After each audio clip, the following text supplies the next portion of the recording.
This is my special Christmas kindness challenge. Merry Christmas to you all. Happy holidays to those who don't celebrate Christmas in quite the way I do. Isn't it fun? I hope you are having fun, and I hope you poor thing aren't at work. I suppose somebody has to keep the lights on now. Christmas tree here. How come kids love decorating the tree, but how come they won't undecorate it? And can someone explain to me how you're supposed to get these real trees out of the house after Christmas when they've all dried out and gone solid, without making a mess and ruining all the walls? Please email in quickly, because it'll have to be gone in a few days. Now, I don't normally podcast on a Christmas day, but I thought I would.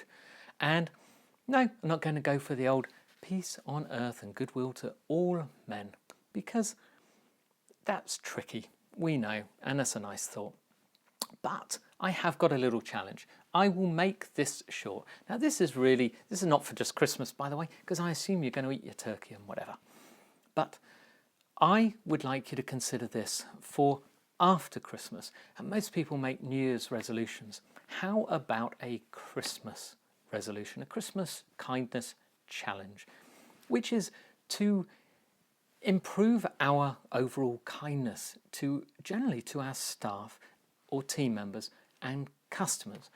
Now, if you can make that a habit, it will permeate through your whole being, because you'll get the results and you'll find it's actually worthwhile to be nice to people, especially if they are doing you a favour, which customers and team members and staff are. Bet you didn't think of it like that. So let me get down to it. I like to have a pencil and a pad or a pen and a piece of paper rather than write this down electronically. If you are on the move, you can get the notes from this at marketingforowners.com/podcast/280.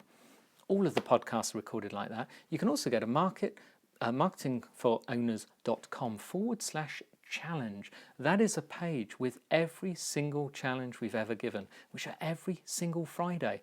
I'll keep you busy. So let's get started. Number 1, I would ask you to make more effort to give thanks to individual staff members and team members. Okay. Now, what I mean by give thanks is not to give cash bonuses. I mean to be grateful, to take them aside. And when I say staff, I don't mean as a whole. Don't say all my staff are wonderful. Take an individual member of staff or team aside and tell them specifically why you think they're wonderful, what particular job they've done for you, why they've done it well, and what that meant to you. There is nothing better than being told how grateful someone is for something you specifically did. So don't say, I really appreciate what you do. Tell them what they do, what you appreciate. Okay. Number 2, think of new ways to give thanks to new customers. So when you get a customer in my 7 P's perpetual sales cycle system, the 6th one is to develop preachers. So once they've moved from purchase, you want to move them on to preacher. Now that means you're going to have to impress people once they've bought from you. Don't think that's done. Don't think your job is finished and your work is done. It's never done. That is when you need to start working on them to make them buy again, make them a permanent customer. And the best way to do that is to show them how much that means to you. Think of ways you can do it. There are many ways. If you don't have many clients, if you are in a service business, you should go round and visit them and say hello and say thanks. That will be a surprise. Phone them up. You're the boss. Phone them up. How many customers have you got? What could be more important? Now you're going to make up excuses. You're going to think, I haven't got time for that. They're your customers. Be more grateful for what they do for you. They can buy from anybody. They chose your business to trust you. Why not say thank you? And no, a quick email doesn't count. Even a handwritten note in the post with a stamp, that will get opened, handwritten envelope, that will get noticed. Very rare. When was the last time you got one? What would you think if someone sent that to you? Good, eh?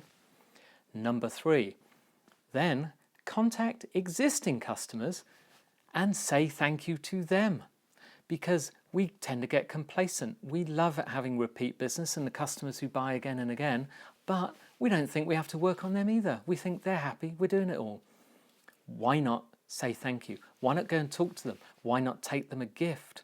Why not send them a box of chocolates? Why not send them a bunch of flowers? Why not send them a bag of coffee, or a voucher for Pizza Hut, or a voucher for Starbucks, or an iTunes voucher? Something like that, if you can't actually physically get to them, and with a handwritten note to explain why you think they're wonderful. Think about it. Number 4. Now, whether you consider this as marketing or not, how can you contribute to your community? So, for example, could you sponsor the kit of a local kids rugby, netball, basketball team, something like that? You may think this is a marketing thing, but I bet you'll feel good about it. Give back to the community so that you get known, you get appreciated, and people realize that you're not all about the money. And rather than just you think about this, this is a team, this is a company thing. This isn't you, okay? This is a business. This is a company culture thing. Why not sit with your staff or your team once a month when you talk about bits and pieces and bring up this subject and ask them what they think as a company we can do, because it's we, you and them, can do to enhance your position in the local community. Can we volunteer? Can we organise something? Can we sponsor a soup kitchen? Can we do something? Can we, exactly. Just ask your team. People will have ideas and someone will probably volunteer to run it and organise it for you. And no, it's not going to cost a lot, but it's certainly going to fill your heart, and especially of the people you're benefiting. Think about it. Number 5, be more social. We all use social media, but the vast majority of people I speak to feel social media is a bit of a pain in the neck. But that's because it's something we feel we have to do. How about being social? How about putting aside a list in Twitter for customers? Get one of your member of staff to try and get the list, build it up, and again, communicate with your customers from that list. If you don't communicate with anyone else, communicate with people that have spent money with you. Others will see that. Talk to them. Thank them publicly. Recommend their business publicly. Say nice things. Join in. Help them out. Everything. Just be more social. Number 6.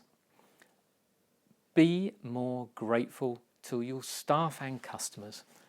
Now, this, as I said at the beginning, this will improve your overall life. I used to think staff were a pain. To be honest, when I had my previous business, Triangle Fire, I got to the point where I was a bit tired of the demands of my staff. Constant, I want a pay rise, I want this, I want that. But that's because I didn't know better. I didn't know how to handle it. And I should have known that job should have been delegated to someone better suited for it. But now, when I started my newer business, Fire Protection Online, and indeed with Marketing for Owners, I understand that without my wonderful staff or my team, there would be no company. The customers would not be happy. There would be no customers. And without those customers, I wouldn't need any staff. But all of them can manage without me. It's not about me. So I am grateful. I now get annoyed when I hear people complaining about their staff as a whole. I think to myself, do something about it. Talk to them. They're grown people. There must be some disconnect. How are you communicating with the customers? I get even more annoyed when people complain about their customers. The customer has the choice. Please, if they've got something if they're not nice, why not? Have you ever spoken to them? Have you ever asked them why not?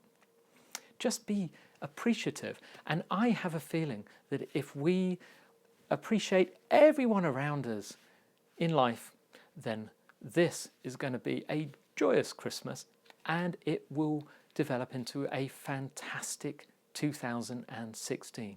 So again, I wish you happy returns of the season, if you can say that. Merry Christmas, happy holidays. I'll speak to you on Monday.